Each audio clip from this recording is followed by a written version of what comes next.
flash, flash, flash. Flash itu ledakan. Jadi memang kebenaran itu meledak-ledak. Kebenaran itu meledak-ledak karena meletakkan yang nggak benar dan mengubah hidup kita. Oke, untuk sesi kali ini sudah semuanya di-blast dengan snack. Sekarang kita mau di-blast lagi dengan kebenaran firman Tuhan. Oke, kita membuka kitab kita di dalam Amsal pasal yang ke-6. Amsal ini banyak pengajaran yang indah. Terutama untuk orang muda, ya, untuk semua usia, untuk yang tua maupun yang muda. Tapi Amsal ini ditulis oleh Salomo kepada anaknya.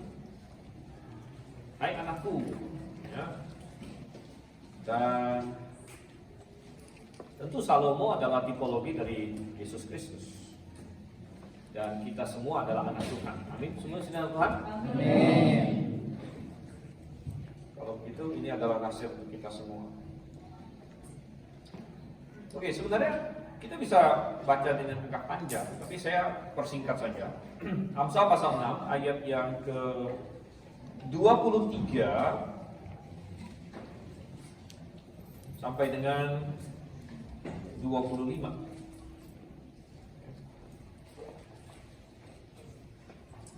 Amsal pasal 6 ayat 23 sampai 25. Kalau sudah dapat kita baca bersama-sama. 1, 2, 3. Karena perintah itu pelita dan ajaran itu cahaya dan teguran yang mendidik itu jalan kehidupan yang melindungi engkau terhadap perempuan jahat, terhadap kelicikan lidah perempuan asing. Janganlah menginginkan kecantikannya dalam hatimu, janganlah terikat oleh bulu matanya. Karena kita berdoa. Bapa di surga, kami sekali lagi memohon pimpinanmu, pertolonganmu ketika kami membuka, membaca, merenungkan firman-Mu ini, agar kami menjadi berhikmat, agar kami memakai kebenaran untuk membangun hidup kami. Engkau yang kiranya tolong kami. Kami berserah dan kami berdoa dalam nama Yesus Kristus. Amin. Oke. Mungkin ada yang berkata, wah ini kita mengulang lagi sesi yang lalu. Bukan. Ya, walaupun di sini kita bicara, teks ini ada menyinggung soal perempuan dan lain sebagainya, tapi saya bukan ingin khotbah satu kali lagi mengenai topik yang tadi. Kalau Anda mau dengar lagi topik yang tadi, nanti kapan-kapan. Gitu ya. Tapi topik kali ini adalah mengenai bagaimana kebenaran itu akan melindungi kita, akan menseparasi, memisahkan kita dari hal-hal yang jahat, dari kesalahan-kesalahan, ya. Dan memang benar demikian. Di ayat 23 dia berkata, perintah itu pelita, perintah Tuhan, perintah Tuhan. Ajaran itu cahaya. Jadi ada perintah, ada ajaran, ada teguran katanya di sini. Ini berbicara mengenai kebenaran. Kita mau building lives around sound truth. Ada kebenaran-kebenaran, dan kebenaran itu ayat 24 melindungi engkau terhadap perempuan jahat, terhadap kelicikan lidah perempuan asing. Memang kalau seseorang laki-laki menikah dengan perempuan yang jahat katanya di sini, tidak bisa dibayangkan. Apalagi kalau seorang perempuan menikah dengan seorang laki-laki yang jahat, sama juga. Itu adalah suatu hal yang tentunya kita tidak mau. Itu akan merusak hidup kita. Itu akan mengacaukan hidup kita. Tetapi kita bisa terhindar dari itu. Dengan cara apa? Ya dengan cara kita membangun hidup kita pada perintah, ajaran, teguran Tuhan yang adalah kebenaran. Dan di dunia ini sering motonya adalah bersatu kita teguh. Ya, itu kan sering ya kan? Ada kekuatan di dalam persatuan. Tetapi sebenarnya ini baru setengah kebenaran. Karena bersatu itu hal yang bagus dalam konteks tertentu. Tetapi memisahkan diri, separasi, berdiri terpisah, itu juga adalah hal yang penting dan bagus di dalam konteks tertentu. Konteks apa, saudara Tuhan? Konteks sesuatu yang sangat berharga. Ketika sesuatu itu sangat berharga, maka dia ada nilai yang indah ketika dia terpisah, ketika dia murni. Kita ambil contoh emas. Di mana letak nilai dari emas itu? Emas, dia pakai karat. Emas murni itu berapa karat? 24 karat. 24 karat. Di mana letak nilainya di situ? Apakah letak nilai emas 24 karat itu dia tercampur dengan barang-barang lain? Tidak. Kalau emas 24 karat lalu berkata, lalu ada tembaga datang. Saya kuning-kuning juga, gitu kan? Nah, saya ikut dong. Nah, terus emas itu bilang, ya udahlah, sama-sama kuning. Masuk. Lalu tembaganya masuk ke emas itu. Bersatu kita kuat. Apakah emas itu nilainya bertambah kalau begini? Berkurang. Iya, berkurang jauh. Tadi 24 karat, tunggu 24 lagi di sini. Jadi ketika suatu emas itu murni, maka ada nilai, ada kekuatan ketika dia memisahkan diri dari yang bukan emas. Nah, tentu bersatu juga bagus kalau bersatunya tepat. Saya juga mau, misalnya saya punya emas 24 karat. Emas 24 karat saya 1 gram, dia ngajak-ngajak lagi 2 gram yang lain gitu. 24 karat juga, oh jadi 3 gram, oh saya senang itu. Bersatu gitu kan, tapi sama-sama murni, oke. Tapi kalau dia bersatu dengan yang tadi saya bilang itu tadi, tembaga atau apapun yang lain, maka dia hilang nilainya. Nah, ini yang firman Tuhan ajarkan. Kenapa firman Tuhan menyuruh kita untuk melakukan separasi, untuk melakukan pemisahan diri, bahwa kebenaran itu akan memisahkan kita dari kesalahan, memisahkan kita dari kejahatan. Karena Tuhan melihat kita sebagai orang-orang kudus yang murni. Dan Tuhan ingin kita memisahkan diri dari hal-hal yang sepantasnya kita pisahkan. Dan itu akan melindungi kita. Saya kembali ada 3 poin. Memang dalam khotbah kebanyakan itu 3 poin. Kebanyakan 3. Tapi nggak harus sih. Memang tergantung Alkitabnya ada berapa poin gitu ya. Tapi saya dapatkan banyak 3 poin gitu. Tapi nggak masalah, berapa poin pun. Poin yang pertama saya katakan Tuhan. Coba kita lihat Amsal 16 ayat 17. Amsal 16 ayat 17.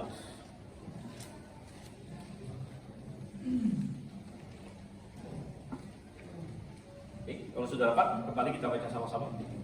Amsal 16 ayat 17. 1, 2, 3. Menjauhi kejahatan, itulah jalan orang jujur. Siapa menjaga jalannya, memelihara nyawanya. Poin yang pertama yang harus kita ingat adalah orang percaya yang mau bless, yang mau membangun kehidupan di atas kebenaran, kita harus menjauh dari perbuatan kejahatan.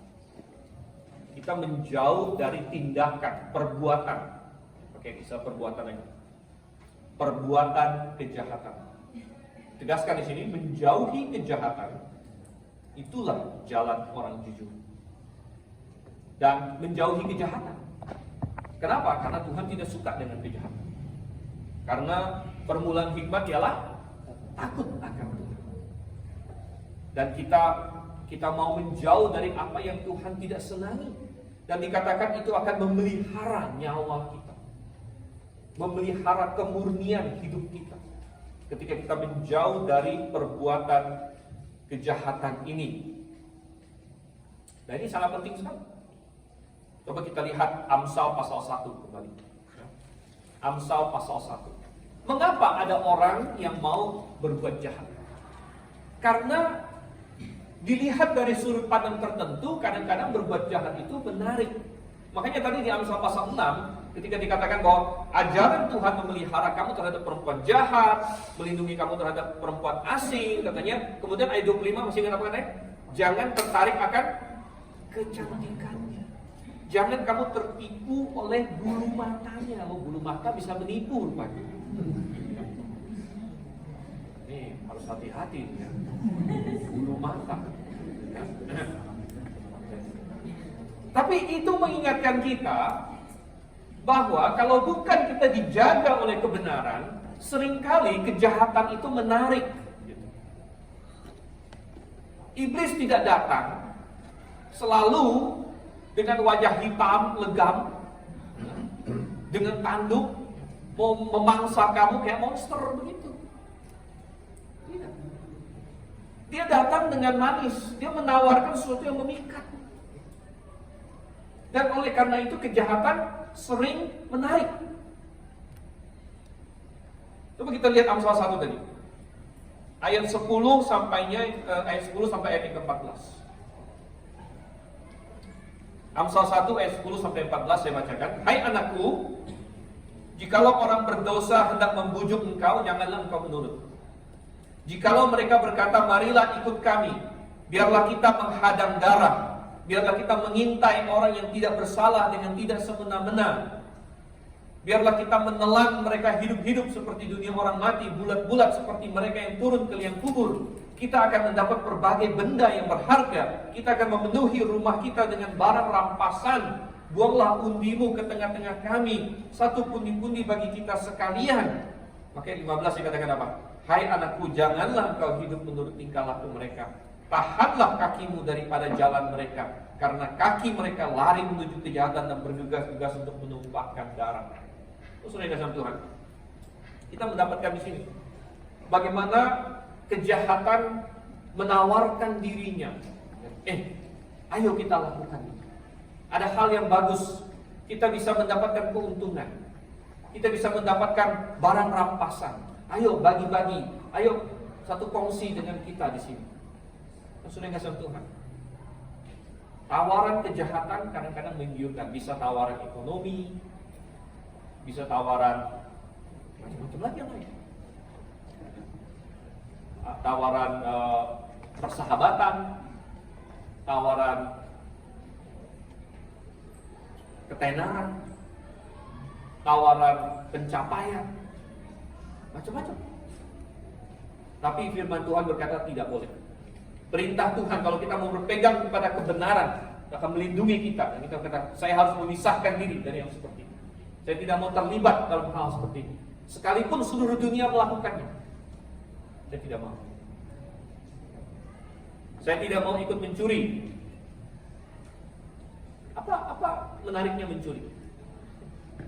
Menariknya mencuri itu adalah Anda mendapatkan sesuatu tanpa Anda harus bekerja keras untuk itu. Enak nggak seperti itu? Enak. Sebelum bilang tidak enak. Kalau yang bilang tidak enak, nanti kalau ada yang bagi-bagi gratis jangan ambil. Semua orang suka barang gratis. Wah, dapat, senang, enak. Saya nggak keluar uang, saya nggak keluar tenaga, saya dapat. Oh, ada yang baik hati kasih, puji Tuhan. Tapi kalau misalnya itu dikaitkan, kalau gitu, saya mencuri. Saya mencuri karena dengan mencuri ini saya dapat sesuatu. Ya, saya tidak bisa bekerja keras. Itu menarik. Dan ini bisa macam-macam, saudara. Itu bisa uang. itu Anda bisa tertarik untuk korupsi. Anda bekerja, lalu di kantor. Kadang-kadang di Indonesia ini bahayanya ada namanya istilah korupsi berjemaah. Jadi ramai-ramai korupsi. Satu departemen korupsi semua. Sudah menjadi rahasia umum katanya. Nah, apakah kita ikut di situ? Kadang-kadang Anda malah dikatakan gitu, udah ikut aja, toh enak. Kalau kita nggak ikut malah kita akan dikucilkan. Malah kita bisa kehilangan pekerjaan kita dan lain sebagainya. Nah, di sini kita mulai berpikir, yang mana yang saya mau ikut? Apakah kebenaran firman Tuhan atau tidak? Korupsi nilai, ini namanya nyontek. Nyontek, kan sebagian banyak di sini masih belajar. Ini mencuri nilai. Nilai itu kan mestinya menandakan saya sudah menguasai. Penguasaan saya 80%. Penguasaan saya 90%. Penguasaan saya 99%. Katanya 100 nggak bisa. Itu punya Tuhan. Ya. Tapi ada yang wah, susah nih. Saya nyontek aja lah. Ini juga mencuri. Mendapatkan, tapi ada yang menarik nggak? Oh, sangat menarik. Apalagi ancamannya gawat juga. Wah, kalau nggak lulus, berarti pelajarannya nggak lulus. Menurut Urek akademis ini pelajaran wajib. Urek akademisi ini bikin ini pelajaran wajib. Urek akademisnya nggak benar.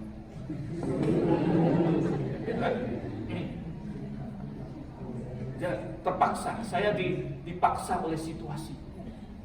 Daripada saya tidak lulus, wisuda nggak jadi, ya udah saya memaksakan diri. Tiba-tiba tulisan teman muncul di mata saya tanpa saya sadar.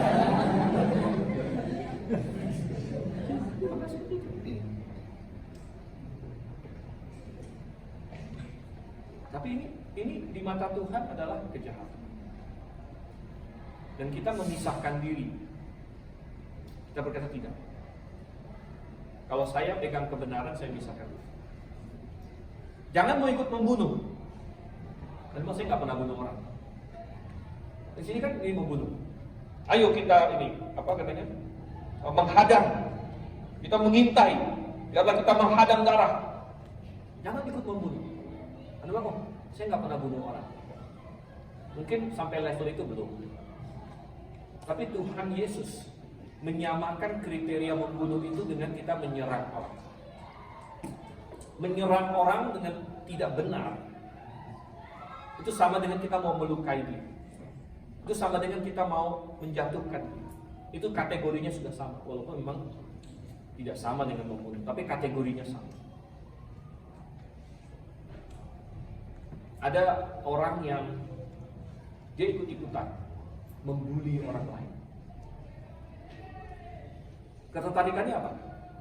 Seneng aja, seru, fun. Ada orang dibully, kita ikutan mengejek orang. Jangan mau ikut perzinahan.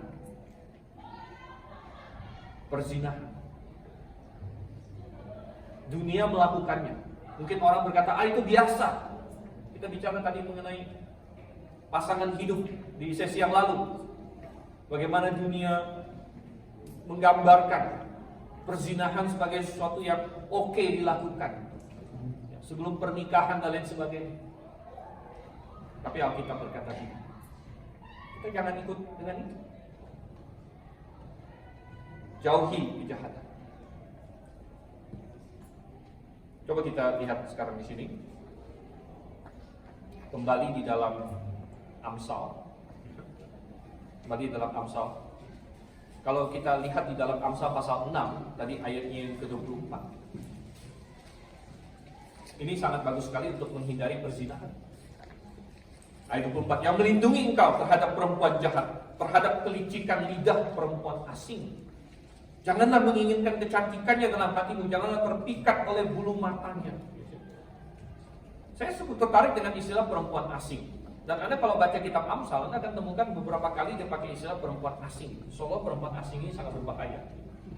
Apakah berarti laki-laki Kristen Indonesia tidak boleh mencari pasangan bule? Karena dikatakan di sini harus berhati-hati dengan perempuan asing. Perempuan asing, wah berarti apa ini? Kalau yang dari Amerika nggak boleh, gitu ya. Perempuan asing bukan. Tapi asing dalam konteks ini dalam konteks Israel. Asing di sini adalah perempuan yang tidak mengenal hukum Tuhan. Dia bukan umat Tuhan. Asing di sini dalam pengertian dia bukan orang yang mengenal Tuhan. Tapi kita lihat di sini, ini sangat relevan sekali. Jadi jauhi perbuatan kejahatan. Apalagi yang perlu kita jauhi selain perbuatan kejahatan? Kita lihat sekarang poin kedua kita dalam 2 Tawarik pasal yang ke-19. Coba kita buka. 2 Tawarik. Nah, bisa ketemu kan? 2 Tawarik pasal 19. Kalau Anda pakai Alkitab Ibrani, yang saya yakin Anda tidak ada yang bawa. Tawarik itu kitab terakhir. Tapi karena Anda pakai Alkitab bahasa Indonesia, saya yakin dia bukan kitab terakhir. 2 Tawarik pasal 19.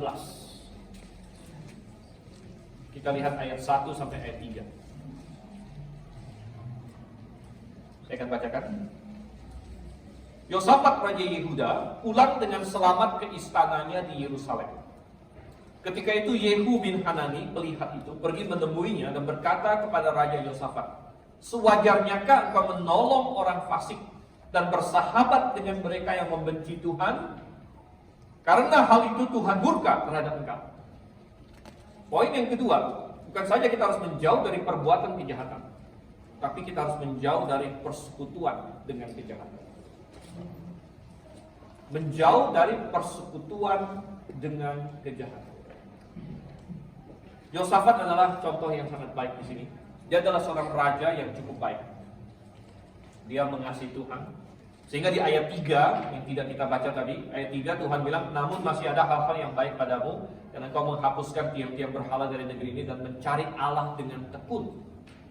Tapi Tuhan menegur Yosafat. Di sini, ini Raja Yosafat ya, bukan Yosafat yang ada di sini. Tuhan menegur Raja Yosafat di sini karena dia bersekutu dengan Ahab. Dan Ahab adalah seorang raja yang jahat. Wow. Dan Tuhan bilang, sepatutnyakah kamu bersahabat dengannya? Berarti Tuhan tidak ingin Yosafat bersekutu dengan Ahab. Dan Tuhan marah terhadap Yosafat. Dan sudah yang sama Tuhan, bagaimana caranya Yosafat bersekutu dengan Ahab? Ada beberapa cara. Nomor 1, mereka bersekutu dalam hal kekeluargaan. Karena Yosafat kasih anaknya untuk menikah dengan anaknya Ahab. Anaknya Yosafat yang laki-laki, Yoram. Kemudian menikah dengan anaknya Ahab yang perempuan, namanya Atalia. Jadi dinikahkan. Berarti dia jadi besan. Yosafat jadi besannya Ahab. Oh, dan saudara kasih Tuhan, itu melanggar prinsip. Karena Atalia ini bukan perempuan yang mengenal Tuhan. Dan akibat persekutuan ini sebenarnya hampir-hampir keluarga dinasti Daud itu berakhir kalau bukan karena kasih setia Tuhan. Anda tahu, ketika Raja Yoram mati, digantikan anaknya Ahazia. Ketika Ahazia mati, mamanya Ahazia, yaitu siapa?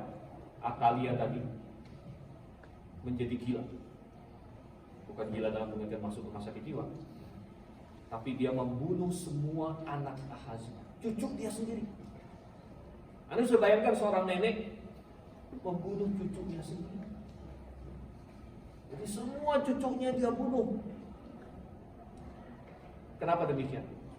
Karena dia mau berkuasa. Karena kalau misalnya anaknya Ahazia hidup, maka yang jadi raja selanjutnya adalah anaknya Ahazia. Namun karena dia mau berkuasa, cucunya dia bunuh semua. Tapi karena kasih karunia Tuhan, Tuhan sisakan satu yang disembunyikan.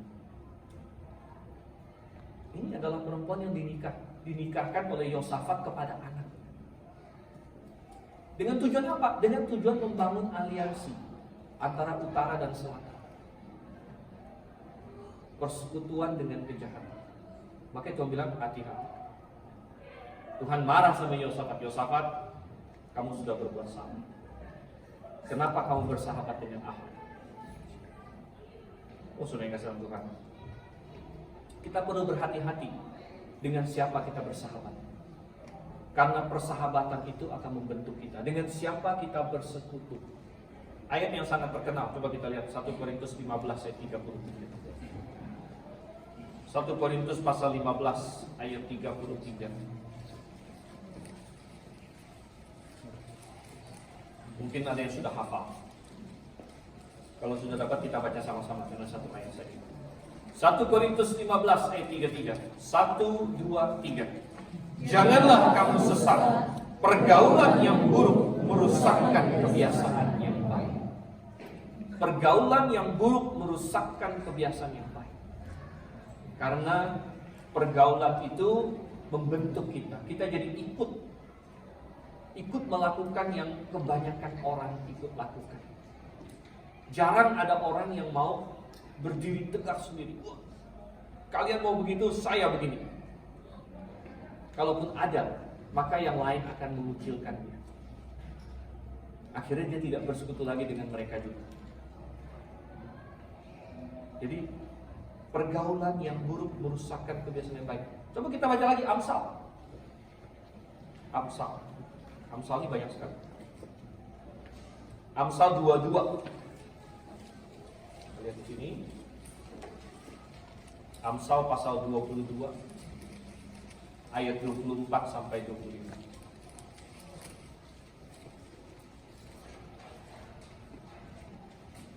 Amsal 22 ayat 24 sampai 25 ini menggambarkan kenapa pergaulan yang buruk merusak kebiasaan yang baik.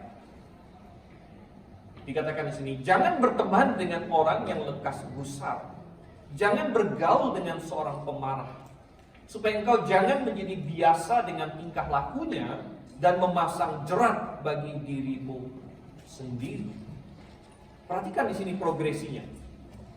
Yang Tuhan tidak ingin terjadi adalah kita menjadi biasa dengan kejahatan. Ketika kita bersekutu dengan kejahatan, kita menjadi biasa dengan kejahatan. Dan itu akan memasang jerat bagi diri kita sendiri, karena kita pun akan melakukannya jadinya. Oleh karena itu Tuhan berkata, jangan. Coba kita buka lagi Amsal 20. Ayatnya yang ke-19.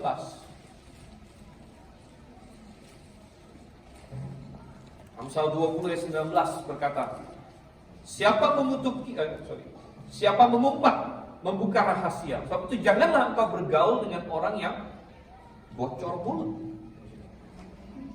Bocor mulut. Mungkin perlu dites. Semua orang dikasih air minum. Siapa yang bisa tahan air di mulutnya paling lama? Tapi bukan itu maksudnya. Bocor mulut di sini adalah orang yang tidak bisa jaga rahasia, yang gosip,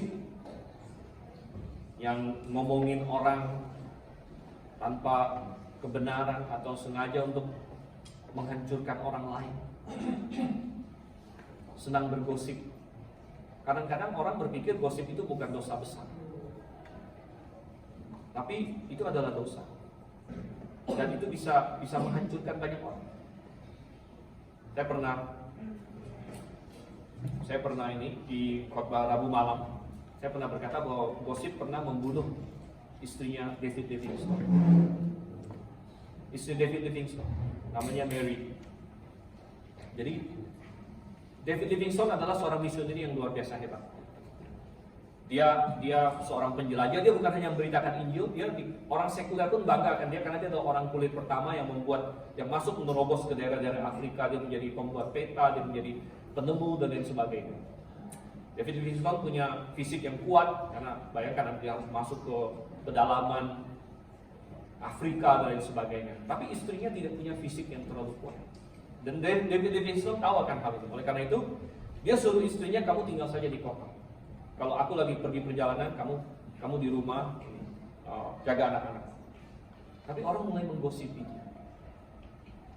Orang menggosipi si Mary Livingstone.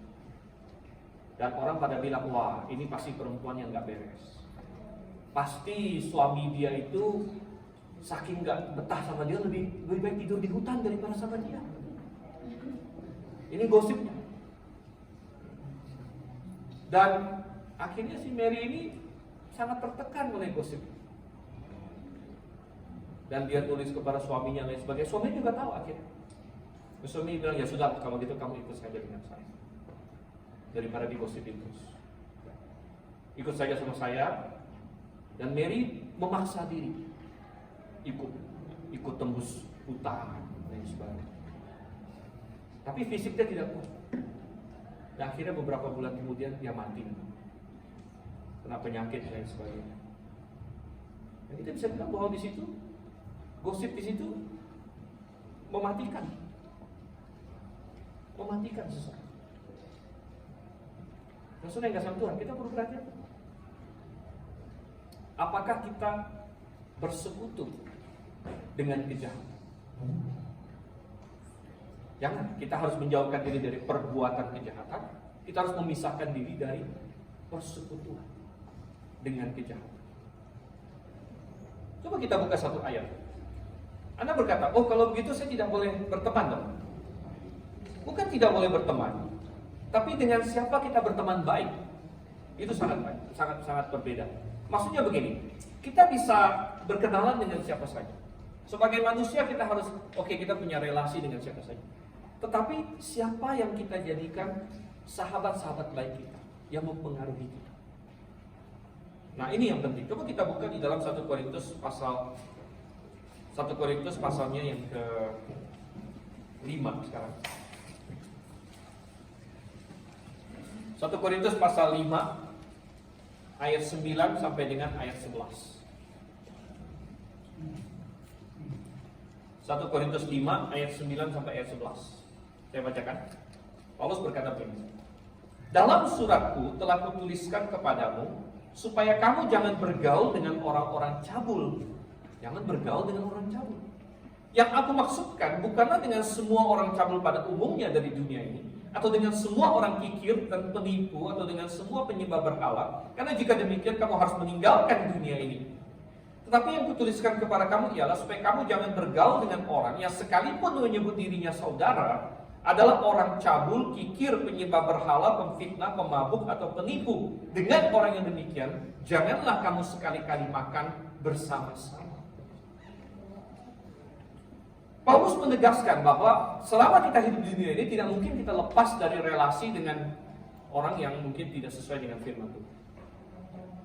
Tetapi Paulus tidak ingin orang-orang demikian menjadi sahabat dekat kita. Yang bisa terjadi kalau misalnya dia adalah sesama orang Kristen, apalagi satu gereja dengan kita. Dan di dalam 1 Korintus di sini sebenarnya konteksnya adalah disiplin jemaat. Bahkan Paulus menegaskan bahwa kalau ada orang yang tidak mau bertobat dari kesalahannya disiplin jemaat, dia harus dikeluarkan. Kenapa?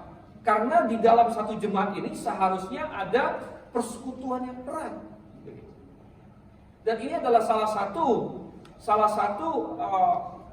orang berkata, saya mau menjauh dari pengaruh kejahatan. Caranya bagaimana? Adalah kita punya persekutuan dengan yang benar.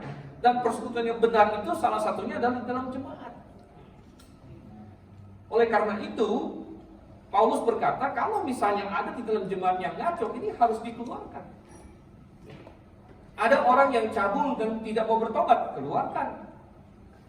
Ada penipu yang tidak mau bertobat, keluarkan.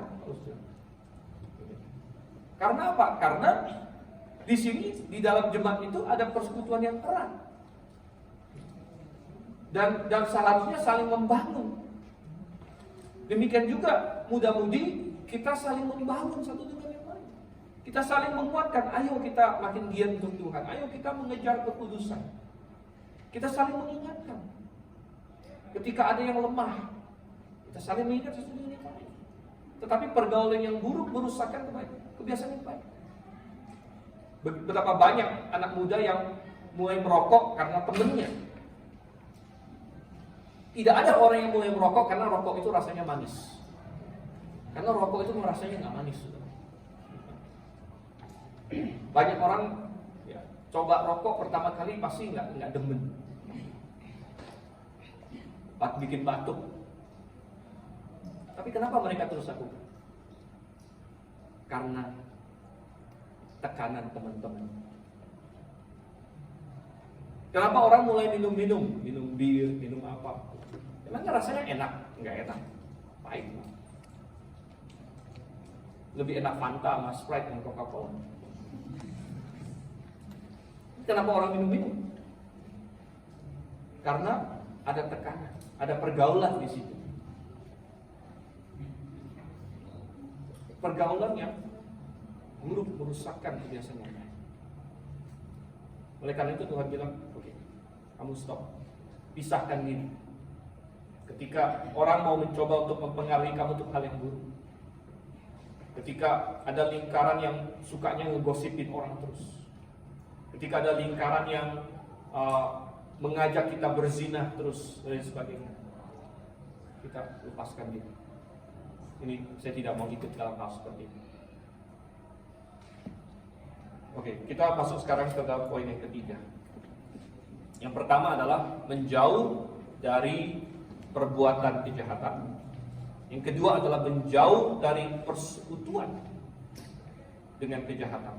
Dan yang ketiga, coba kita masuk ke dalam Mazmur pasal yang pertama. Mazmur pasal 1 ayat 1 dan 2. Ayat yang terkenal. Saya akan bacakan di sini. Mazmur 1 ayat 1 dan 2. Berbahagialah orang yang tidak berjalan menurut nasihat orang fasik, yang tidak berdiri di jalan orang berdosa, yang tidak duduk dalam kumpulan pencemooh, tetapi yang kesukaannya ialah Taurat Tuhan dan yang merenungkan Taurat itu siang dan malam. Yang ketiga adalah kita menjauhkan diri dari pengaruh kejahatan. Jadi kita menjauhkan diri dari perbuatan kejahatan, dari persekutuan kejahatan, dan dari pengaruh kejahatan. Ini yang dikatakan di ayat 1. Tidak berjalan menurut nasihat orang fasik. Nasihat orang fasik itu mempengaruhi kita. Tidak berdiri di jalan orang berdosa, tidak duduk dalam kumpulan pencemooh. Intinya adalah kita tidak membiarkan diri kita dipengaruhi oleh hal-hal yang jahat. Tetapi yang kesukaannya adalah Taurat Tuhan ini menunjukkan sisi sebaliknya, bahwa kita harus dipengaruhi oleh firman Tuhan. Ini harus menjadi pelita bagi kaki kita. Tetapi kita memisahkan diri, menjauh dari pengaruh kejahatan. Bagaimanakah hal-hal mempengaruhi kita? Hal-hal mempengaruhi kita melalui apa yang kita lihat, apa yang kita dengar, apa yang kita konsumsi. Gembala Andrew sudah jelaskan dengan sangat bagus kemarin. Ada perkataan you are what you eat. Pernah dengar nggak itu? You are what you eat. Dalam konteks tertentu ya memang ada benarnya juga. Kenapa? Karena makanan yang kita makan ini, atom-atomnya itulah yang akan membentuk atom-atom tubuh kita. Karena tubuh kita ini kan proteinnya rusak, maka kita perlu protein baru. Protein baru datang dari mana? Ya, dari ayam yang opor kemarin kalian makan itu. Nah itu. Sel-sel tubuh kita ini kan mengalami kerusakan. Membran sel terdiri dari lipid. Lipid itu semacam lemak. Gitu. Lalu membran selnya rusak. Anda bisa perbaiki lagi dengan apa yang tadi yang digoreng yang berminyak itu. Jadi you are what you eat secara fisik. Jadi bisa juga dikatakan you are what you read secara mental. You are what you watch. You are what you listen to. Secara intelektual, secara spiritual. Dan Tuhan lebih mementingkan yang intelektual, spiritual daripada yang sekedar fisik saja. Banyak orang hari ini menjaga, wah saya tidak boleh makan ini, sampai harus beli yang organik. Organik, padahal nggak jelas sih di Indonesia organik ini gitu kan. Ya. Harus makan yang apa, segala macam, oke nggak masalah sih. Tapi adakah kita menjaga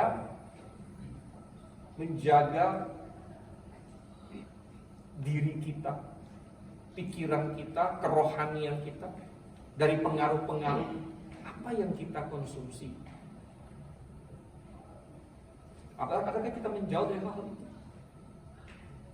Karena ada begitu banyak yang dikeluarkan oleh dunia ini yang adalah racun, akan merusak pikiran kita.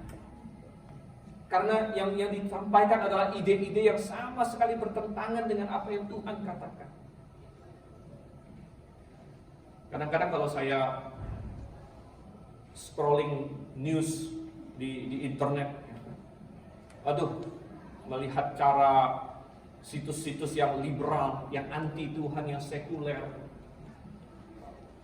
Mereka semuanya pro LGBT lah, ya. Oh, segala macam di situ. Sangat-sangat menentang Tuhan. Penuh dengan ketidaksenonohan. Penuh dengan segala macam. Wah, kita bilang, ini dunia adalah dunia yang sangat-sangat menentang Tuhan. Dan saya harus menjaga diri. Saya harus menjauhkan diri dari semua ini. Bukan karena sekali lagi, bukan karena Tuhan tidak mau kita have fun. Tapi Tuhan punya sesuatu yang lebih baik. Manusia ini suka sekali dengan entertainment. Dan iblis tahu itu. Oleh karena itu iblis menyelipkan pesan-pesan yang berbahaya di dalam entertainment dunia. Iblis masukkan di situ. Mulai dari film, mulai dari musik-musik dunia ini, penuh dengan pesan-pesan yang bertentangan dengan Tuhan. Tetapi kadang-kadang kita tidak peduli lagi, kita tidak awas tentang hal itu. Dan kita menelannya begitu saja. Dan kita anggap sudah biasa. Padahal ini adalah hal-hal yang sudah adalah serangan-serangan iblis. Ini adalah panah-panah api dari si jahat yang kita biarkan menancap kepada jiwa kita, membuat kita berhawa nafsu dan lain sebagainya. Oh, saudara kasih Tuhan, coba kita buka di dalam Yesaya. Yesaya pasalnya yang ke-55.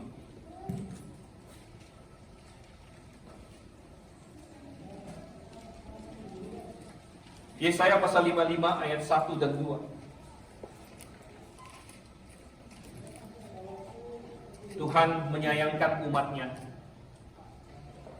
Tuhan berkata, ayo, hai semua orang yang haus, marilah dan minumlah air. Hai orang yang tidak mempunyai uang, marilah, terimalah gandum tanpa uang pembeli, dan makanlah juga anggur dan susu tanpa bayaran. Tuhan menawarkan harta rohani, tidak pakai, Tuhan tidak suruh kita bayar. Ayat 2, mengapakah kamu belanjakan uang untuk sesuatu yang bukan roti, dan upah jerih payah untuk sesuatu yang tidak mengenyangkan? Dengarkanlah aku, maka kamu akan memakan yang baik, dan kamu akan menikmati sajian yang paling lezat. Katanya di sini. Dan kalau ada baca terus di bawah di sini, Tuhan menerapkan ini kepada hal-hal rohani. Bahwa Tuhan menawarkan harta dan kenikmatan rohani, hal-hal yang telah Dia berikan, yang kemudian tapi manusia mau yang lain, yang tidak memuaskan sebenarnya. Tadi sesi sebelumnya saya sudah katakan Tuhan memiliki desain yang begitu indah bagi laki-laki dan perempuan, contohnya untuk saling menemukan di dalam pernikahan. Suami dan istri bisa menikmati keintiman yang telah Tuhan ciptakan. Tapi dunia berkata tidak perlu menunggu itu. Saya akan memberikan hal-hal lain yang lebih indah, lebih cepat. Kamu nggak usah tunggu-tunggu. dengan adanya pornografi, segala macam. Maka kamu bisa memuaskan hawa nafsu seksual kamu dengan pornografi ini. Dan dunia menawarkan itu. Dan banyak orang dunia atau orang Kristen yang tidak sadar berkata, oh toh apa salahnya? Toh saya tidak berbuat zina dalam tanda kutip dengan orang lain. Apa salahnya? Oh, saudara, salahnya adalah Anda merusak jiwa Anda sendiri. Dan Tuhan tidak mau itu terjadi. Karena Tuhan mengasihi kamu. Kamu merusak jiwa kamu sendiri. Mengapa? Apa bahaya pornografi? Baik bagi laki-laki maupun bagi perempuan. Karena dua-duanya ada. Bahayanya adalah melatih diri kita untuk mencari keintiman, bukan pada pasangan kita. Melatih diri kita untuk mendapatkan kepuasan keintiman, kepuasan seksual, bukan pada yang Tuhan berikan. Sehingga orang yang kecanduan dengan pornografi, dia malah sulit untuk membangun keintiman yang benar-benar intim nanti dengan pasangannya. Kenapa? Karena dia sudah mengaitkan dalam otaknya keintiman itu, kepuasan seksual itu dengan pornografi, dengan hal-hal yang bukan keintiman yang sesungguhnya. Jadi yang rugi adalah diri sendiri. Dan ini seperti yang Tuhan katakan, aku punya sesuatu yang indah. Kenapa kamu mau cari yang bukan roh? Aku punya hidangan yang lezat, tapi kamu mau yang lain. Dan Tuhan berkata demikian. Tapi kita membiarkan. Kalau kita tidak hati-hati, kita membiarkan diri kita untuk dipengaruhi oleh kejahatan, dipengaruhi oleh entertainment. Karena semua orang menontonnya. Kita menormalisasi hal tersebut. Dulu kalau misalnya ada ketelanjangan di film, wah kita sudah, orang zaman dulu akan marah-marah. Ini nggak benar ini film ini. Tapi sekarang kebalikan. Malah dipuja-puja, dianggap hebat dan lain sebagainya. Saya masih ingat ada review film Titanic, katanya. Film yang lumayan terkenal. Saya sendiri sampai sekarang belum pernah nonton film itu dari awal sampai akhir. Tapi wah, waktu keluar orang puji-puji Titanic. Tapi di dalamnya yang saya baca dari review ya, ada ketelanjangan, ada perempuan telanjang dan sebagainya di situ. Lalu orang anggap wah ini hebat. Dan banyak lagi. Ini mempengaruhi kita untuk melihat hal dengan berbeda. Bagaimana dengan begitu banyak entertainment yang memakai nama Tuhan dengan sembarangan, mengumpat-umpat dengan memakai nama Tuhan kita Yesus Kristus. Itu kan semua didirect oleh sutradaranya. Sutradaranya kasih kamu ini mengumpat dengan cara begini. Lalu dia pakai nama Tuhan kita sebagai umpatan. Lalu kita senang di situ. Apakah Tuhan tidak berkata, hei, seperti kepada Raja Yosafat itu, kenapa kamu bersahabat dengan orang yang membenci Tuhan? Kita harus benar-benar bisa melihat bahwa ini adalah serangan-serangan. Dunia ini bukan netral. Dunia ini melancarkan serangan kepada kita untuk mempengaruhi kita, untuk mengacaukan kita. Ada begitu banyak pesan-pesan yang disampaikan oleh dunia, yang semuanya anti Tuhan. Dan kita perlu berhati-hati bagaimana kita menyikapi semua itu. Kalau misalnya kita diberitahu di ISC ini atau di acara ini akan ada satu sesi 2 jam, Anda dicuci otak.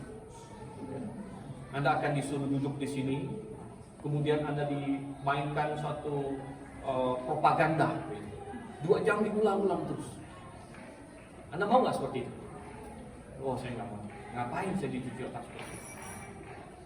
Tapi sebenarnya yang lebih efektif lagi adalah ketika cuci otak itu terjadi melalui sesuatu yang dianggap fun, melalui suatu musik yang wah seru, melalui suatu film yang seru, tapi di situ ada pesan-pesan yang bertentangan dengan Tuhan.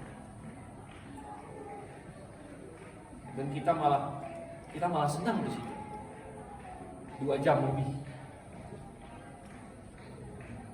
Oleh karena itu kita harus berhati-hati.